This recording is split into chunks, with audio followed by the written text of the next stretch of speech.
بسم الله الرحمن الرحيم ياسين والقرآن الحكيم إنك لمن المرسلين على صراط مستقيم تنزيل العزيز الرحيم لتنذر قوما ما أنذر آباؤهم فهم غافلون لقد حق القول على أكثرهم فهم لا يؤمنون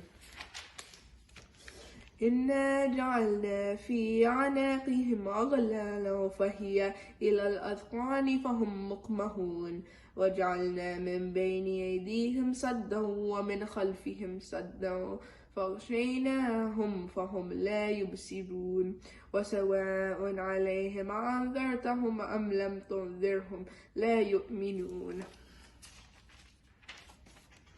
Yasin. These letters are one of the miracles of the Quran, and none but Allah knows their meaning. By the Quran full of wisdom, truly you are one of the messengers, on the straight path, sent down by the Almighty, the Most Merciful, in order that you may warn a people whose forefathers were not warned, so they are heedless. Indeed, the word of punishment has proved true against most of them, so they will not believe. Verily, we have put on their necks iron collars reaching to their chins, so their necks are raised up. And we have put a barrier before them and a barrier behind them, and we have covered them up so they cannot see. It is the same to them whether you warn them or warn them not, they will not believe. Allahumma salli ala Muhammadin wa ala Muhammad. Wa Muhammad wa ala Muhammad salawat.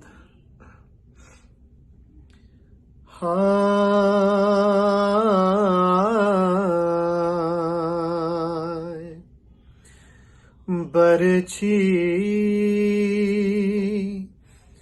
نکالنے لگے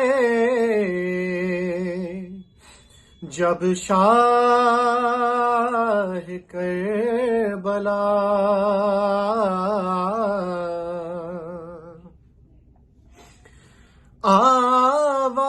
آواز ماں کو دے کہ یہ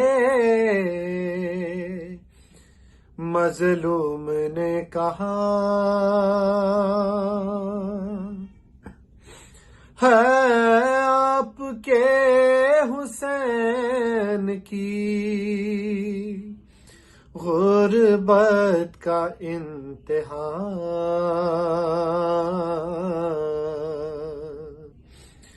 اماں مدد کرو کیسے نکالوں سینے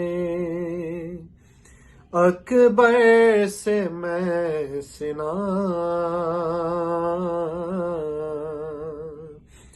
اماں مدد کرو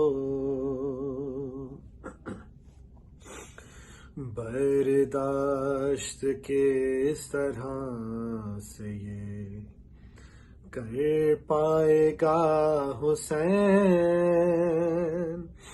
بیٹے کے ساتھ دشت میں مر جائے گا حسین کڑی الجوار رگڑتا ہے مقتل میڑیاں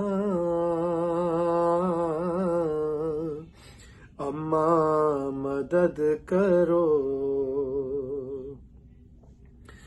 افسوس آ نہ پایا ہے اس کو تارنے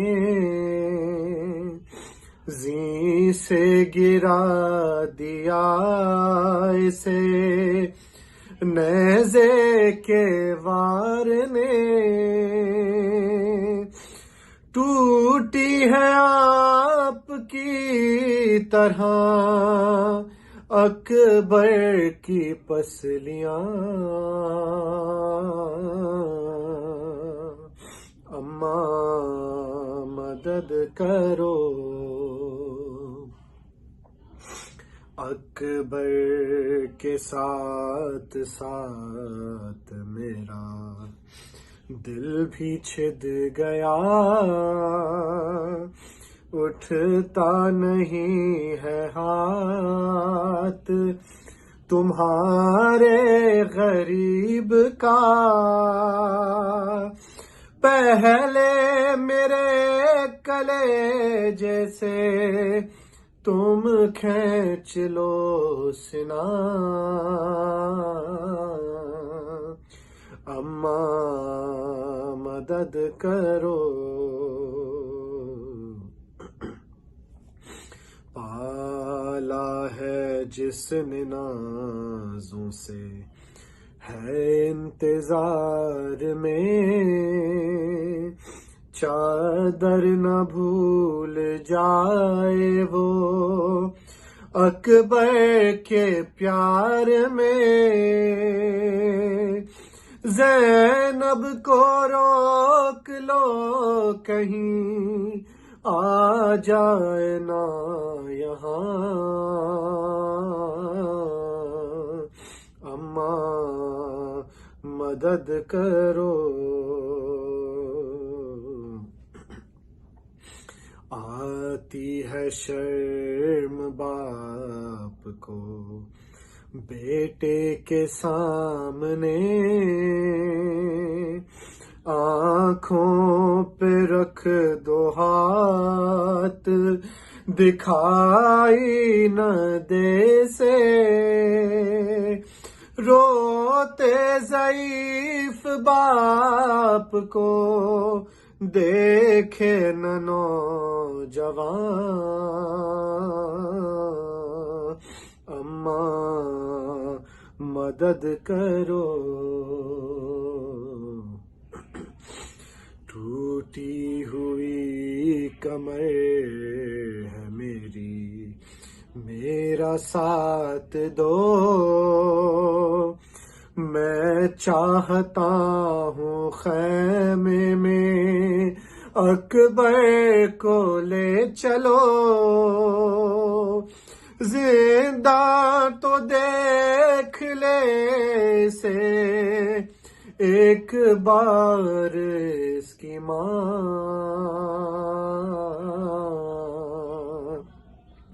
اماں مدد کرو، کیسے نکالوں سینہ. Jazakallah, Brother Salman. Inshallah, before we invite Syed Asad Jafri to address the Mu'mineen for the final night, I wanted to go over a quick announcement. If we could please recite a Surah Fatiha for the sponsor of tonight's program. It's the birthday majlis of Marhuma Muqsat Ali Hussain Barwani, Ibn Hussaini Suleiman Barwani, father of Brother Shahzad Hussain Barwani, and father-in-law of Sister Kubra Barwani. Inshallah, our programs will continue next week on Thursday with Sheikh Mehdi Rastani, as well as Maulana Muhammadpur for our Arbaeen programs. Please follow along in the DFW WhatsApp chat to keep updated about our programs. With that, please help me invite Syed Asad Jafri with a loud salawat.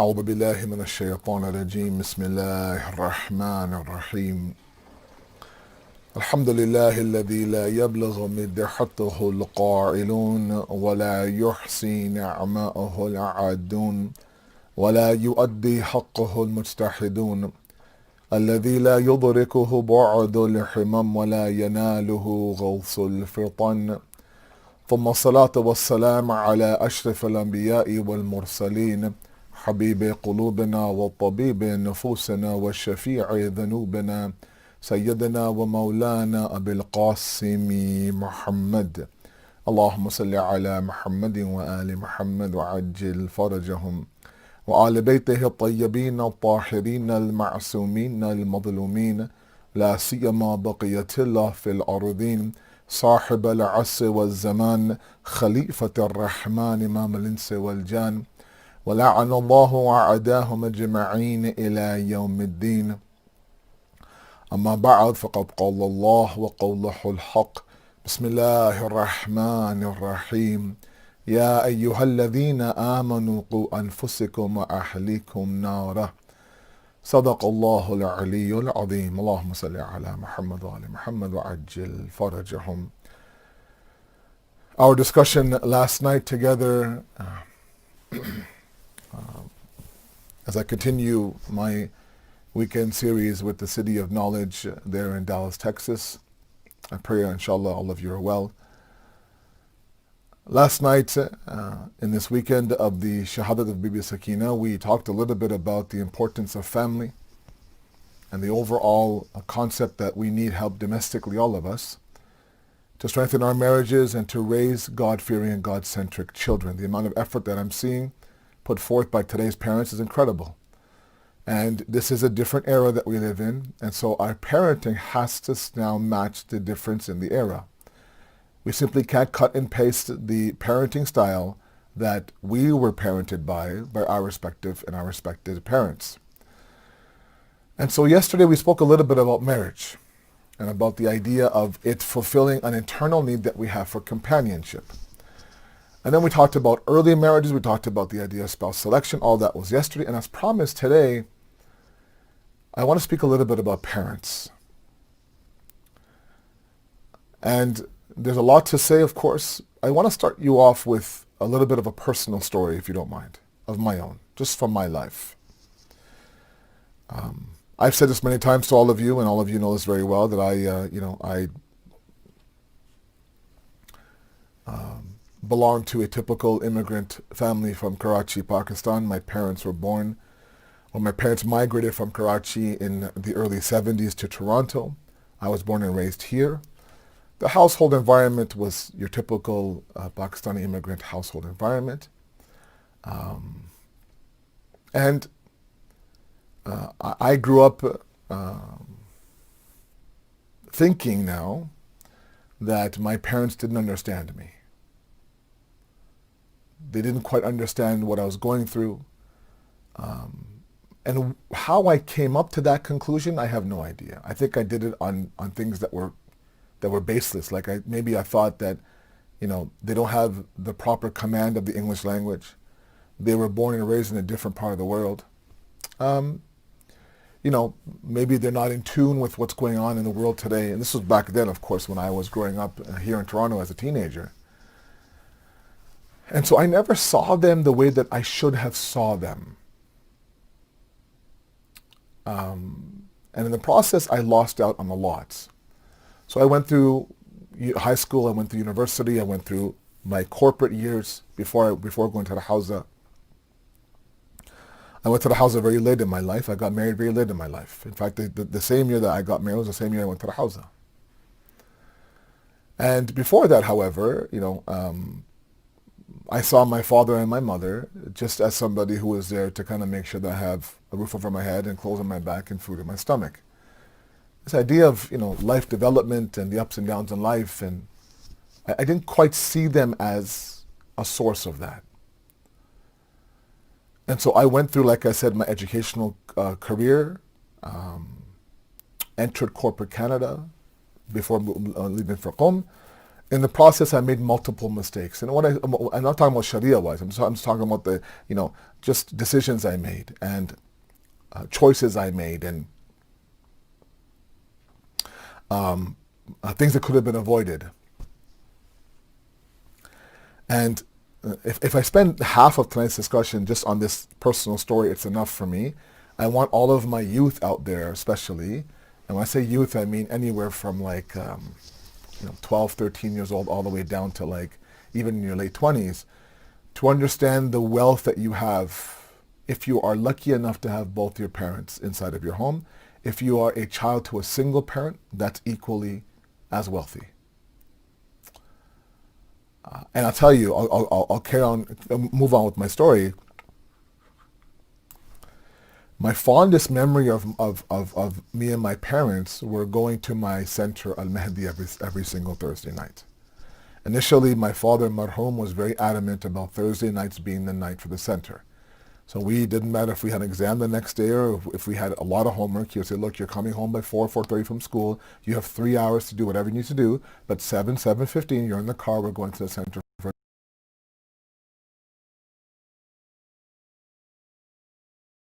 like then. So either language I didn't have good command over back then.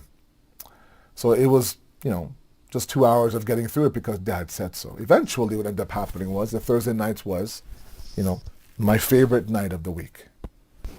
just something about going as a family, coming back as a family, going to the center, seeing now faces, interacting with people, breaking some bread, having a cup of chai. It really kind of reset things for me. And I found later on in my life there'd be moments where my father and I would go by ourselves to the center. And in that process, it was exactly a 12-minute drive from the door of my house to the door of my center. In those 12 minutes, there would be rides every Thursday night that would be quiet in the car, just me and my dad. There'd be rides where we would talk just about everything and anything. He'd be giving me, advice, but I didn't quite invest in that relationship until one day, and I specifically remember this conversation. I asked him about a problem I was having with a choice I made in terms of my career path, in terms of my education, and I talked to him about it. I'm stuck here.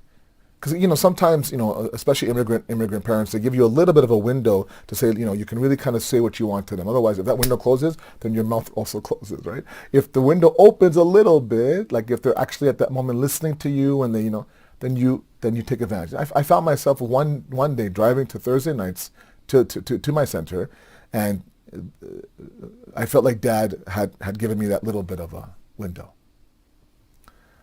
So I jumped on it, and I asked him, I go, look, Dad, I'm stuck here. What do I do? And the advice he gave me blowed me away. I was blown away by the advice he gave me.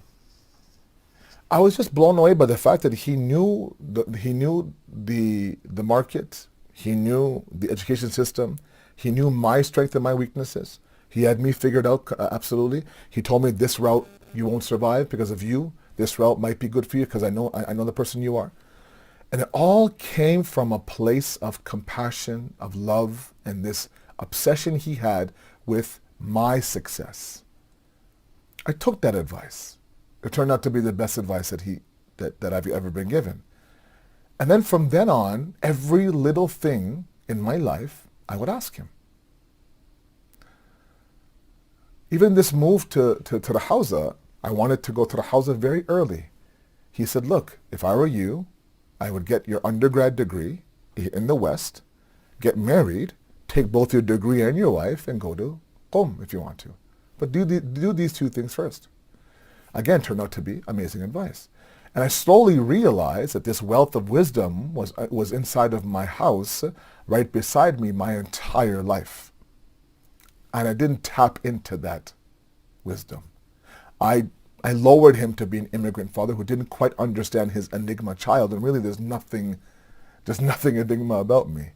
The problem was that I realized that too late in his life. He left this world when I was in my late 20s. I realized the wealth in my mid-20s. So for a couple of years, I was just, they were very good years for me because I had now, and through that advice that I would seek my father, he now began to understand that, okay, I respected him more, and we became, good friends. And that Thursday night drive would be the best drive of the week for me. 12 minutes of bliss. The problem was that 2 years after that, he left this world. And at the peak of our friendship and connection, God's wisdom took in. And all I could keep regretting was that I had 26 years with him, and I didn't tap into that resource. My point tonight to all of you, if you have parents, and it doesn't matter if your parents are now older to the point where they're grandparents, it doesn't matter if you still have parents and you yourself are a parent, or you are younger, like I said, a 10-year-old, a 12-year-old, a 15-year-old, a 21-year-old, and both your parents are at home, don't assume for a moment that they don't know you, number one, or they don't know the surroundings, number one. They may not, have a perfect English dialect down, but rest assured they have two things that no one else has in your life. Number one is they have the wealth of experience. They picked up their things, they flew across the ocean, and they landed in the U.S. in Dallas, for example, and they set up shop there. They learned the language, they learned the culture, they struggled, they worked odd jobs, all for you. And number two, their obsession with your success nobody else has. the best of your best friends, your spouse, your children, all of them will no doubt pray for your success, but the way that a parent will pray for a child's success is unparalleled in this universe. You couple those two things and you realize that you have this wealth inside of your home. I ask my youth out there, a lot of you are struggling, just with everyday life. Anxiety, stress, your world views, how to process this whole thing, especially in your country, the pandemic, the election season, the economy, systematic racism, everything. And it's if you're a 21, 22-year-old just out of school now, you have now walked into the belly of the beast. You have no idea what to do. I ask you very humbly as a brother and a son of yours to make sure you tap into that resource.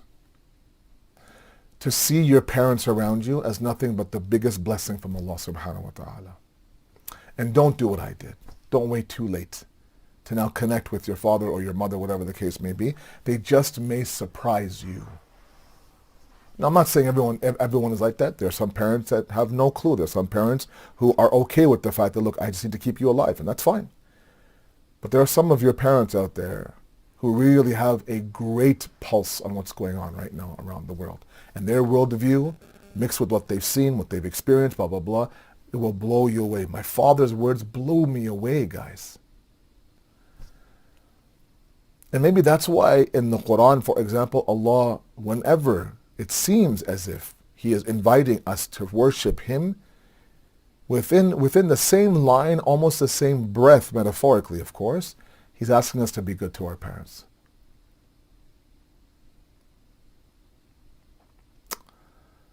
I mean, one very famous verse of the Quran that I'll give you to kind of bring the point home. From Surah Israel, verse number 23, where Allah subhanahu wa ta'ala says, وَقَضَى رَبُّكَ أَلَّا تَعْبُدُ إِلَّا إِيَّاهُ وَبِوَالِدَيْنِ إِحْسَانًا. This is the famous uff verse, that do not say uff to your parents. And I want to speak about the importance of respecting your parents. The problem that I see is the fact that there is an immense amount of disrespect that happens with our parents. And our parents have no choice but to accept it. I've seen parents just submit to the fact that this is a 2020 child. This is a millennial. He doesn't know any better, right? And the ma'yar and the criteria of a good child has dropped to the point where, okay, if they're saying hello to me, that's amazing, right? It's like sometimes, when I complain to somebody about the way that some of my young guys dress to the center, the colors they wear and the state of their pants and their hairstyles and blah, blah, blah, and I complain to somebody, the response I always get was, well, at least they're coming on Thursday nights. So they can show up with the most disrespectful clothing on for a center, but hey, at least they're coming, right? Come with chewing gum, their hair's not combed, their face is not washed, right? Ripped up clothing, passed up jeans, right? But hey, at least they're coming, right? And that's kind of like, indicative of what's going on nowadays in terms of our kids as well at home. That, okay, well, at least, he's not swearing at me. At least he's not throwing things at me, right? That's not the criteria, right? And that sometimes as kids, we also kind of have that criteria. Well, I know other kids who are far worse than I am. I'm not doing this stuff. So I'm good to my parents. Well, let's check that. Okay. The first thing I want to say is that a lot of my youth are struggling to get towards Allah. A lot of complaints I get, a lot of emails I get about the idea that, look, I'm trying to elevate towards Allah, climb that level of spirituality, get up to Allah, the mi'raj, the ascension, the hijrah, the migration, but none of it is happening. And the first thing that the ulama of irfan, the ulama of Gnosticism and spirituality say that when anyone has this blockage, this kind of barrier, this weight that's tying them down, the first thing they ask you to do is check the relationship you have with your parents. Because if you want to invoke the wrath of God, you invoke the wrath of your parents. If you want to invoke the pleasure of God, you please your parents. It's a very simple equation. It's impossible that we are disrespectful to our parents we are disregarding to our parents, we ignore our parents, we don't serve our parents, and somehow we think that God now will accept us into his kingdom. No. No. His acceptance of us is purely conditional. One of them is, how are you with your parents? Now, this is not just a discussion on a kid who's 18 years old with parents at home. This is a discussion of older men and women who even have older parents right now, and the talk is, okay, well, you keep her. No, you keep mom. No, you keep dad. I don't want dad. I don't want mom. So you put them in a nursing home. And this is the golden opportunity you have now to give back to your parents, right? And instead of you taking it, you guys are fighting now. You take her for 2 days, I'll take her for 3 days, blah, blah, blah. But nobody can take her for a selected amount of time. So she lives in a suitcase her entire life, Bajadi. A man approaches the Holy Prophet, and you've heard this before. He says, Ya Rasulullah, I've done Hajj in the state that I'm carrying my mother during Tawaf and Sa'i. You've been to Hajj. There's some people from Dallas who were with me in 2016 from my Hajj group. You've been there. Those of you who've been there, you know how hard it is by yourself. Imagine now carrying someone on your shoulders, in your arms, doing Tawaf of the Kaaba, doing Sa'i, Safa and Marwa 7 times. It's not easy. It's hard. And he's asking now, I've done all this, have I paid her back for everything that she's done while I was a child? And the Prophet says, by Allah, you have not paid her back for one single night. Because while you're doing it to pay her back, she's doing it for love for you. I become angry when I get phone calls from today's youth and today's kids who are now a little bit older now. They're married and now and they're about to start a family and establish a business and buy a home. And they ask me, is it wajib for me to look after my parents when they are older? Is it wajib on me? Is there a fatwa you can show me that tells me I have to take my mother into my house? And I stop. My heart breaks and my blood boils at the exact same time. And the response I tell these guys, did your mom ask for a fatwa when she stayed up all night with you because you were sick? Did your mom ask you for a fatwa? Did your mom ask for a fatwa when she's teaching you how to walk and speak and go to the washroom, and she gave birth to you? Did your father ask for a fatwa when he worked all those hours, 7 days a week, odd jobs, just to make sure that you had food on your table and clothes on your back? So we need to revisit this and understand. And unfortunately, sometimes we are, what they say in Farsi, we're murda parast log. We worship the dead. What that means is that we only kind of appreciate them after they're gone from this world. When they're alive, we didn't treat them very well. Now they're gone, we cry for them. And that's natural, I get. But the kamal, the perfection is, the same way you speak about them after they leave this world is how you should speak to them while they are in this world. Especially our parents. The Holy Prophet sallallahu alayhi wa sallam, Allahumma salli ala Muhammad wa ali Muhammad. He says that every individual has 3 sets of parents. And I want my young couples to understand this point right now. 3 sets of parents. The first set of parents, of course, are your parents that are biological, your mom and your dad. The second set are your teachers, those who have taught you anything, from Bismillah to wudu to chemistry to everything.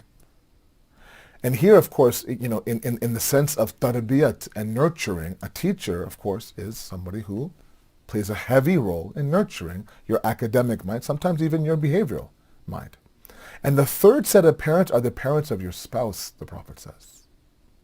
I say that because, sometimes as a bracket, it's unfair that one spouse expects the other spouse to be okay with their parents, but when the expectation is reversed, nothing happens. And I don't mean to call anybody up, but usually what ends up happening is that in our culture, the girl now leaves her house and now enters the boy's family, and she's asked now to kind of make sure and adjust to make sure that she's okay with his family. She spends a lot of time with his family, his mother, his sisters, his brother, his father, right? And all of that time is there. And I've seen too many times that when she tries to now get her husband to come into her family events, he doesn't want anything to do with that. I've seen guys wait outside the driveway while his wife is inside her parents' house. Baba, go and say salam, create a relationship with your in-laws. What do I say? You have to worry about that. The same way that you can see that your wife is making an effort for your parents, make the same effort for her parents as well. It goes a long way. It makes her feel inclusive. It'll strengthen the marriage. Why we think that's one-sided, I have no idea. But it's upsetting sometimes to see that husbands just refuse to create and to cultivate a relationship with their wife's family, the wife's siblings, the wife's parents, all of that. When the hadith says that they're equally your parents, they also command your respect. Part of the respect is to cultivate and nurture a relationship with them, if not for anyone else, then for the sake of the love that you have for your wife. Because sometimes I think we underestimate the power of the dua of the mother.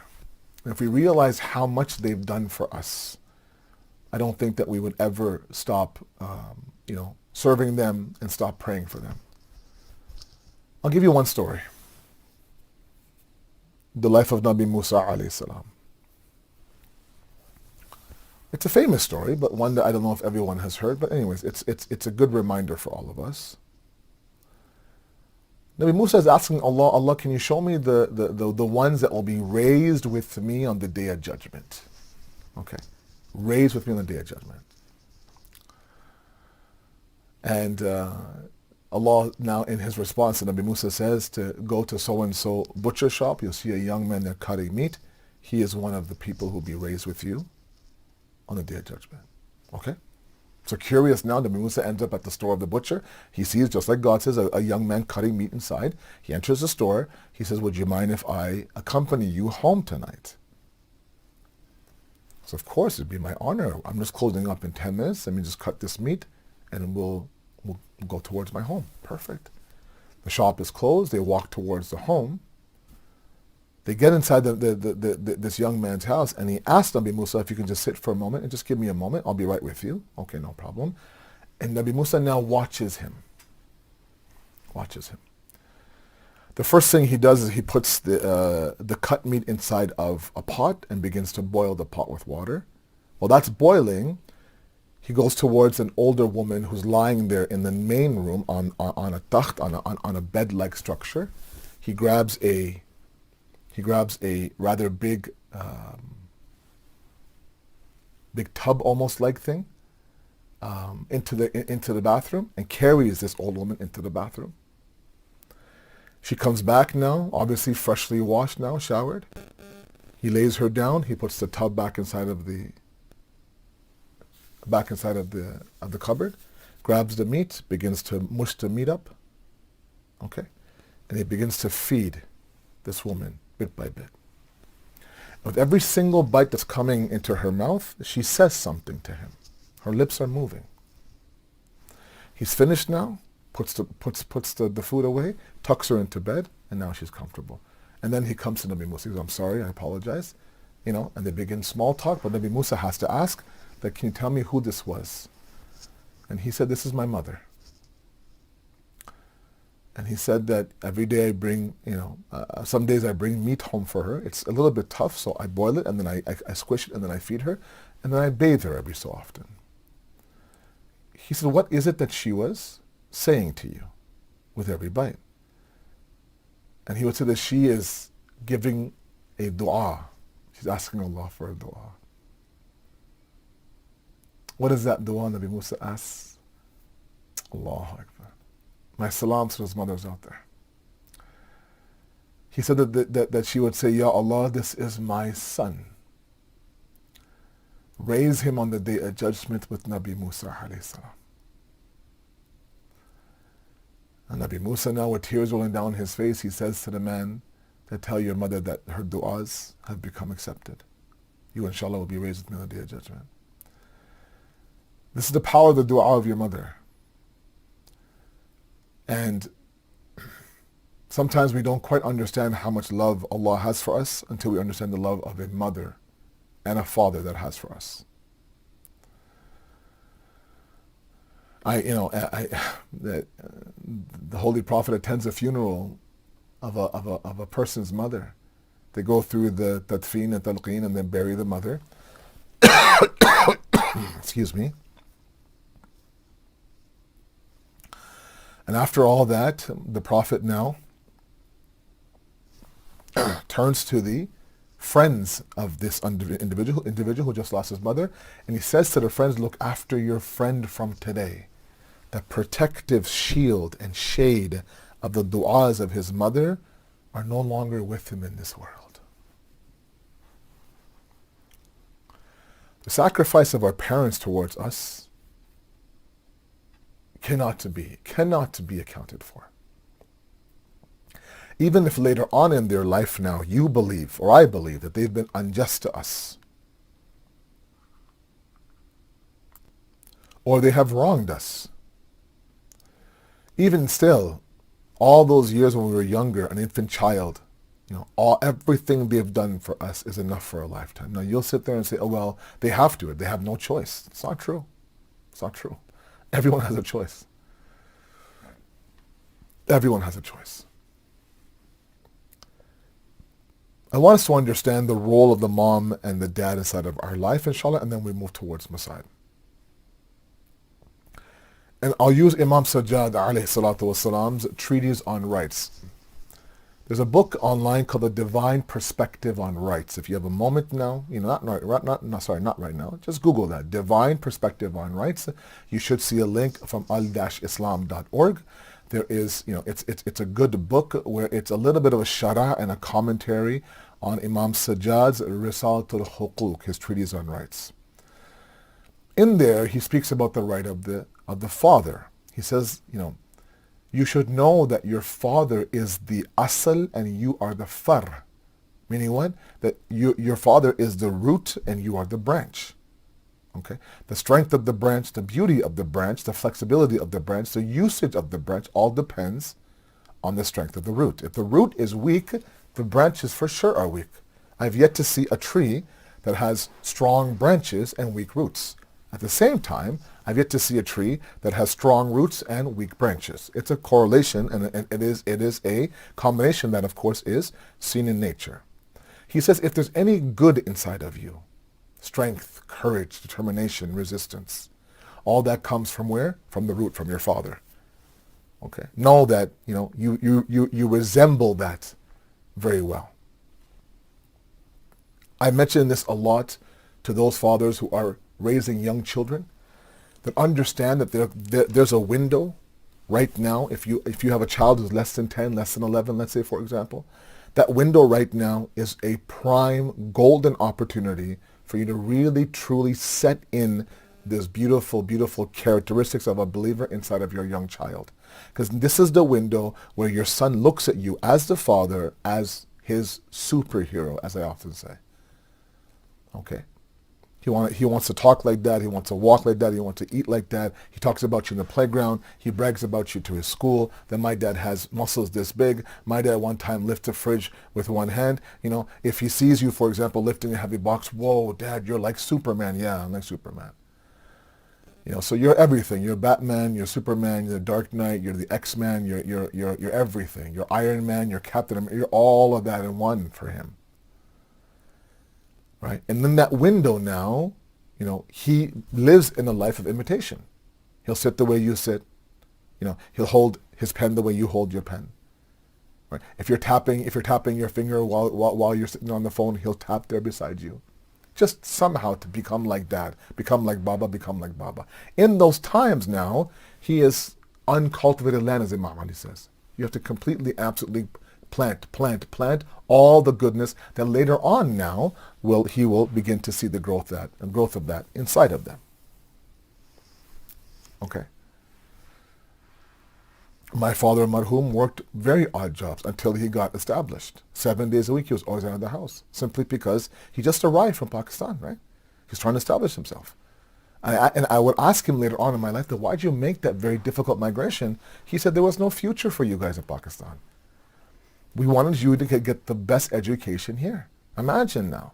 Imagine any of you right now in Dallas, picking up your suitcases and going somewhere else, completely remote area, not just for a visit, but you would end up, landing there, setting up there. You won't even go to a different state in your own country sometimes, let alone fly across the ocean. But our parents did it. Our parents did it. My mom describes her first flight ever from Karachi to Toronto. A young woman in her late teens with 2 kids. My mom got married young. Two kids, has never been on a plane before, by herself. My dad went first to Toronto, set up shop before she can come, so everything's ready when she got here. And she said that I would clutch my 2 kids, one on each lap, for a good 12-hour flight. Any sort of turbulence, I would beg to Allah. I didn't eat anything, nothing. I didn't know what was halal, haram, so we had bread and butter the entire flight. And I just thought to myself, she did all of that for us. All of that for us. And then we have the gall to raise our voice to her. We have the gall, let's say, to God forbid, push her aside or kick her out of her house or hoo and ha and roll our eyes. And it's not going to work. When it comes time for the mother, Imam Sajjad says you should know that your mother went hungry so you could eat, sleepless so you could sleep, thirsty so you could drink. And then he says beautifully that she stood in the burning sun so you could lay in the cool shade. She carried you where nobody carries you. Went through the pains of delivering you. And she would do it over and over and over again. And I think sometimes we don't understand the treasures that we have in terms of what we have in our parents. And if they're old, let's say for example, and they're in need, then take it as the grace of Allah, the fadl of Allah, that now you have an opportunity now to give back to your parents. Although we could never replace or never give back to what they gave us when we were a child. But at least we can try and see it as an opportunity for us to be able to what? To be able to serve our parents. To understand the idea that there is a direct correlation between my journey towards Allah and how I treat my parents. It's these parents that, help us to understand Allah subhanahu wa ta'ala. And, so sometimes we don't quite understand the process and we don't quite understand the reality of it. Until that, that moment happens where, let's keep that on. Until that moment happens where they're gone. And we're left with if only. Don't do that. Don't do that. Realize that your life will be empty if you and your parents are not on the same page. Realize that if you have a moment to serve your parents, serve your parents. The way that the deen, describes how to respect your parents. Don't sit until they sit. Don't reach for food until they've taken out inside of their plate. Don't walk ahead of them. Don't interrupt them in public. Don't, offer them your seat, for example. Right? Carry their shoes if you have to. This is a lost art nowadays, unfortunately. And it's no like, I'm now a father of 3. I don't blame my kids. It's just the era that they live in today.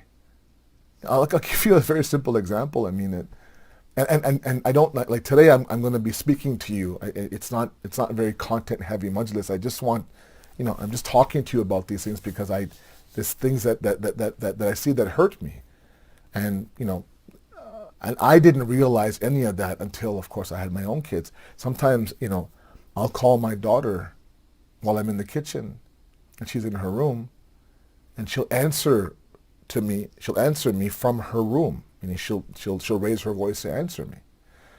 Now, if I did that with my father, it would be a problem. My mom would say, look, if your father's calling you, you go downstairs, you stand in front of him and say, Ji Baba, yes Baba. Don't scream from your room, right? But these are small things that, we have to realize, and we have to tell our kids. It's not malicious by any means. They just don't know the culture of it. They don't know the culture of it. There's hadiths that talk about the beauty of touching the feet of your parents. Sometimes we see it as a Hindu rasam, right? You've seen that sometimes, right? Somewhere that, they would go and they would touch the feet of their parents. It's not. It's actually very much an Islamic concept, right? To go and touch your feet. I'm not saying, to go and just, as you get them, touch. And they may think that, oh my God, what are you doing? Are you okay? But that's a sign of respect that we have. Once that happens, your life will change. Allah's guaranteed it, right? Allah says that your risk will increase. Your sins will be forgiven. There's one hadith that he has with Imam Ali that says that, sometimes the highest form of worship is to look at your parents with a loving look. Right? Mom says something and you're rolling your eyes behind her back. Sometimes I've seen people in the centers pre-pandemic. The father is asking the kid, let's go, chalo, let's go, I'm in the car. And then he stops, okay, dad, I'm coming, God. It's like, whoa. That happens inside the center with someone like me, for example, around, and other elders, for example. What happens at home behind closed doors? That's the scary part. And we think, oh, you know what, like all this talk about respect, and he's done nothing for me, my mom's done nothing for me, they caused me stress, blah, blah, blah, blah, blah, blah, this and that. And sometimes we're stuck on tone, and we shouldn't be stuck on tone. We should be stuck on what is the message behind the tone. We don't need to be so sensitive about things all the time. Right? So what I wanted to speak about tonight was the importance of respecting the parents. Remember, Allah says, worship me, وَبِالْوَالِدَيْنِ إِحْسَانًا. Be good to your parents. Be good to your parents. Remember the 3 sets of parents. Remember the dua of the mother. Remember the huquq of your parents now. Knowing all of these zahmats and these inconveniences and struggles that they went through is half the battle. And I would urge my parents out there, I always give this advice wherever I go, sit down and tell your kids about your journey.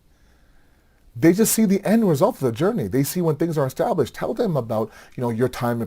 There are some of you who have traveled 3, 4, 5 different countries to now get to Dallas, and now, alhamdulillah, you're settled, and all they see is the settled portion of their life, the kids do. They don't know what struggle you went through, let's say, in Pakistan, or you arrived in New York, for example, or you spent some time, let's say, in London, I don't know, right? Tell them your journey, and tell them that, there's one individual that I met in one city in the U.S. years ago, and now, mashallah, he's a very successful doctor. He tells me, I arrived in the U.S. with the only thing that I had in my pocket was a $50 bill. That's it. And now, mashallah, he's a cardiologist. And the kids, of course, are living the life of a cardiologist father. And I tell them, make sure you tell your kids that, how it went from $50 to now. They should understand that. Not only will that inspire them to work hard, I think that the lens that they're looking at you with will change as well. And the respect after that is bound to happen. Right? It's important that sometimes we give the kids the gift of the past. Right? فَصِيدٌ فِي الْأَرْضِ فَانْظُرُوا كَيْفَ كَانَ عَاقِبَةُ الْمُكَذِّبِينَ, the Quran says. Travel the earth, walk the land, and open up your eyes to the ultimate destiny of those who have denied Allah. Allah's inviting us to study the lives of those before us. Imam Ali is giving advice to his son, our second Imam. He says that, look, study the lives of those before us. I've walked through their ruins, almost as if I've lived in their eras. That's how much I've studied, their history. Our kids need to understand where you all came from as immigrant parents. Only then, I think, will they understand, wow, this is not just something that happened overnight. It took, a lot of blood, sweat, and tears for Mama and Baba to get to a point where it's like this.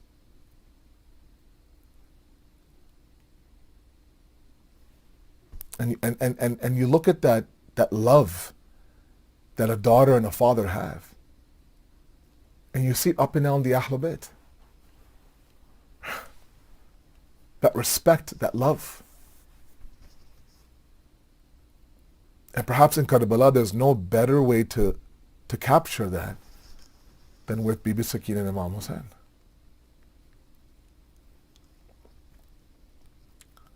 Growing up and hearing the Masahib in Urdu, I would always hear about the idea that she would love to sleep on the chest of her father. And I never quite understood that until I had my own daughter. And this is not, I say this whenever I mention this story. This is not my khidaba, this is not me adding some, some extra things to the masayib. I could vividly picture my mind at that moment when for the first time my firstborn daughter, and she must have been 3, 4, 5 years old. There were nights where she couldn't sleep. Restless, the bed just wasn't comfortable for her. She was hot, she was uncomfortable. And the only time that she could sleep was when she put her head right here on me. And that's when she slept like a baby. And so long as I didn't move, she slept. And that happened a lot. And one day, I don't know why, one night I just was sitting there, tears rolling down my face. I'm just picturing baby Sakina now on the day of Ashura, when Imam Hussein is going for the last time into the plains of Karbala, and she's clutching the leg of his Jannah, that where are you taking my Baba? Where are you taking my Baba? Imam Hussein gets off the horse, hugs her, and he says, you have to now learn to sleep without me.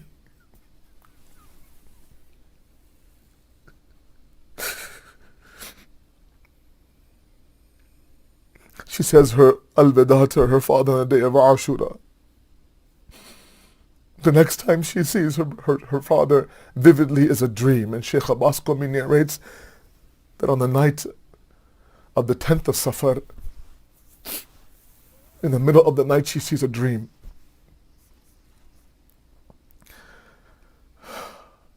And in that dream, her father is standing there, Imam Hussein. He looks parishan, he looks worried, he looks a little bit distracted. She says, what is it, Baba? Why do you seem so upset? Why do you seem so distracted? And with tears rolling down his face, he says, Sakina, you know that there's no house of sukoon without you. I don't have any contentment wherever I am without you. I miss you, my dear. I miss you, my loving daughter. He begins to cry. She begins to cry. She wakes up from the dream. She has no idea what's going on. She says that I can smell my Baba. I can see my Baba. Can somebody please tell me where my Baba is? She begins to cry. Zainab begins to cry. The walls of the prison begin to cry. Yazid now says, what is it? It's the daughter of Hussein. What does she want? She wants the head of her father. A 4-year-old Mahsuma is brought the head of her father. She looks at her father's head, places his cheek against her own cheek, looks at it again, says, Baba, these scars on your face, who did this to you? Who separated your head from your body, Baba? And then now she clutches the head of her father. She begins to cry and cry and cry to the point where there is no sound left from the zindan. In the morning, Bibi Zainab now is calling out for Sakina. Sakina, Sakina, there's no response. Imam Sajjad goes to the prison cell of Sakina. Inna lillahi wa inna ilayhi raji'un. I ask you one question, my brothers and my sisters. How many inmates of any prison have you heard that have been buried right there in the same inmate, in the same prison? My Mawla Imam Sajjad and Bibi Zainab, on one side of Sakina is Sajjad, on one side is Zainab, and together in the same burnt kurta, they buried Sakina in the سيعلم الذين ظلموا أي منقلب ينقلبون إنا لله وإنا إليه راجعون. We ask you, Allah subhanahu wa ta'ala, to accept this qaleel ibadat, inshallah. We ask you, Allah subhanahu wa ta'ala, to give us that tawfiq to serve our parents if they are alive. If not, then to do some sadqa jariyah for them, inshallah. We ask you, Allah, to weaken the hands of the enemies of humanity, to strengthen the mustaza'afin all of the world. And finally, Allah, one dua that we have, we, along with our parents, stand beside the Imam of our time when he comes, inshallah. Wassalamu alaikum wa rahmatullahi wa barakatuh. नाना के रोज़े सलाम माँ के मज़ार सलाम नाना के रोज़े सलाम माँ के मज़ार मैं तेरा दीन बचाऊंगा ऐ मेरे नाना मैं अपना खून बहाऊंगा ऐ मेरे नाना हुसैन जाता है मरने हुसैन जाता है मरने सलाम माँ के मज़ार सलाम नाना के रोज़े सलाम माँ के मज़ार सलाम नाना के रोज़े سلام ماں کے مزار میری شریک سفر بن کے ساتھ چل اماں سفر پہ جاتا ہوں کپڑے میرے بدل اماں لباس خلد سجا دے لباس خلد سجا دے بدن پہ پھر ایک بار سلام نانا کے روزے سلام ماں کے مزار سلام نانا کے روزے سلام ماں کے مزار سلام نانا کے روزے سلام ماں کے مزار تمہارے جیسا ہے نانا یہ میرا لال اکبر دعا کرو نہ لگے اس کو آسمان کی نظر لوٹے نہ دور وطن سے لوٹے نہ دور وطن سے ہمارے دل کا قرار سلام نانا کے روزے سلام ماں کے مزار سلام نانا کے روزے سلام ماں کے مزار ہاں ایک پھول تو ایسا ہے جو کھلا بھی نہیں نہ پائے پانی تو کر سکتا وہ گلا بھی نہیں وہ جس کے دہن سے آتی وہ جس کے دہن سے آتی ہے دودھ کی مہکار سلام نانا کے روزے سلام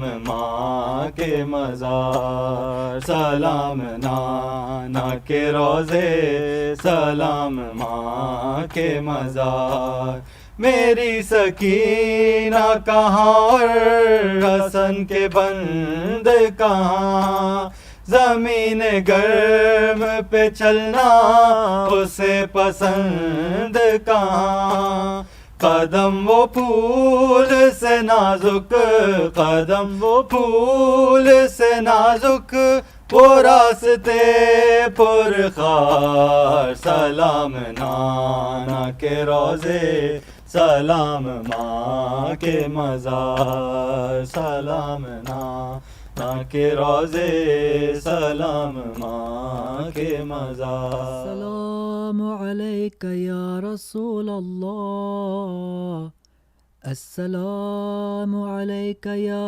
امیر المؤمنین السلام علیک یا فاطمة الزہراء یا سیدۃ النساء العالمین السلام علیک یا ابا محمد یا حسن بن علی المجتبی السلام علیک یا ابا عبد اللہ وعلى الأرواح التي حلت بفنائك عليك مني سلام الله أبدا ما بقيت وبقي الليل والنهار ولا جعله الله آخر العهد مني لزيارتكم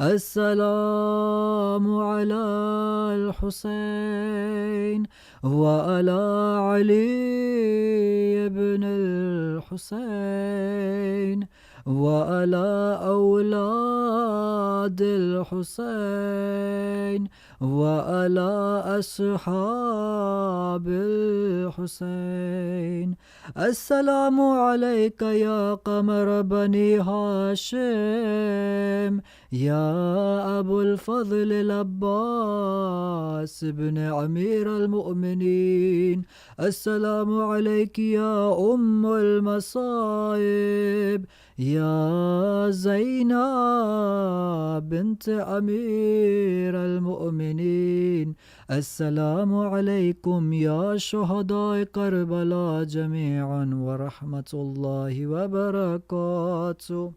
السلام عليك يا غريب الغرباء يا معين الضعفاء والفقراء يا علي بن مسير راضي بالقدر والقضاء. السلام عليك يا صاحب العصر والزمان. الأمان الأمان الأمان من فتنة الزمان. يا سيدي أجل الله تعالى فرجك وسهل الله تعالى مخرجك وزهورك. السلام عليكم جميعا ورحمة الله وبركاته.